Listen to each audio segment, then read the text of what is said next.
Welcome to the English Corner, where we help you listen, learn, and level up. If you're looking to improve your English listening and speaking skills, you're in the right place. In each episode, we bring you engaging stories to help you practice pronunciation, expand your vocabulary, and enhance your understanding of the English language. Today's story is titled Earthquake. It's a gripping tale of survival, courage, and resilience in the face of disaster. As you listen, try to repeat sentences, mimic the pronunciation, and immerse yourself in the language. Are you ready? Let's begin. Earthquake. It was an ordinary morning in the bustling city of San Verona. The sun was shining, people were heading to work, and children were rushing to school.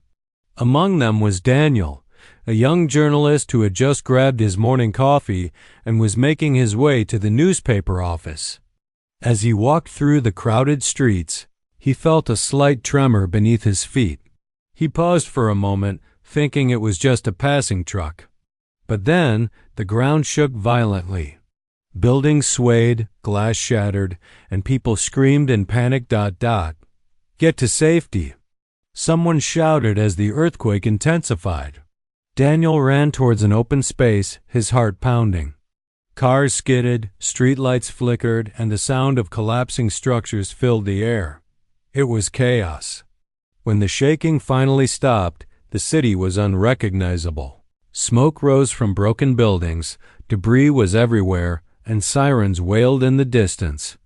Daniel stood frozen, trying to process what had just happened. His first instinct was to help. He saw an elderly woman trapped under a fallen signboard. He rushed to her side. "Are you okay?" he asked, his voice trembling. "I think so," she murmured. With the help of a few others, he lifted the sign and pulled her to safety. People were emerging from wrecked buildings, some injured, some in shock. The once busy city was now a disaster zone. Daniel knew that as a journalist, he had a duty to tell the world what was happening, but more importantly, he had a duty as a human being to help those in need. He saw a little girl standing alone, tears streaming down her face. "Where's your family?" he asked gently. "I don't know. I was in school and then everything fell," she sobbed. Daniel knelt down and took her hand. "We'll find them together, okay?" He led her towards a group of rescue workers who were organizing people into safe zones. As the day passed, the city came together. Strangers became friends, helping each other in any way they could. Volunteers handed out water and food, doctors treated the wounded, and rescue teams searched for those trapped in the rubble. Daniel wrote notes in his journal, documenting not just the destruction but the resilience of the people. He saw firefighters risking their lives, nurses comforting the injured, and ordinary citizens becoming heroes. By nightfall, the city was still shaken, but hope remained. People huddled in makeshift shelters, sharing their stories, offering comfort to one another. Daniel sat by a small fire, reflecting on the day's events. He realized that disasters could strike at any moment, but what truly defined humanity was how people responded with kindness, courage, and unity. He picked up his pen and wrote the headline for his article, "Amid the Rubble, Humanity Shines."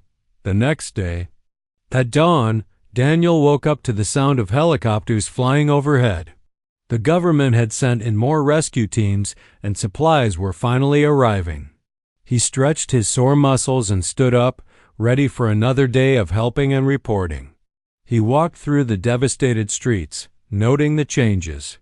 Emergency tents had been set up, and medical teams were working tirelessly to help the injured. Families reunited with loved ones, and volunteers continued searching through the rubble for survivors. In one corner of the city, he found a group of children sitting together, listening to a young teacher reading them a story. Even in tragedy, life continued. Daniel approached the teacher and asked, "How are you keeping them calm?" She smiled softly. "Stories give them hope. It reminds them that this is not the end." Her words struck a chord with Daniel. He knew he had a responsibility to tell this story not just as a journalist, but as a voice of hope for those who had lost everything. As the days passed, the city began rebuilding. The people of San Verona were determined to rise from the ruins stronger than ever. And Daniel, through his words and actions, became part of that story 1 week later. The city was still in ruins, but progress was visible. Streets were being cleared, electricity was being restored, and food stations had been set up. Daniel continued to document the stories of survival, families who had reunited, businesses that had been destroyed but vowed to rebuild, and the spirit of a community that refused to give up. One evening, he met a man named Marco, a construction worker who had been trapped under a collapsed building for 2 days before being rescued. "How did you survive?" Daniel asked. Marco chuckled. "Hope. I kept telling myself, they will find me." And they did. Daniel wrote down Marco's story, realizing that hope was the common thread in every story he encountered. As weeks turned into months, San Verona slowly regained its former glory.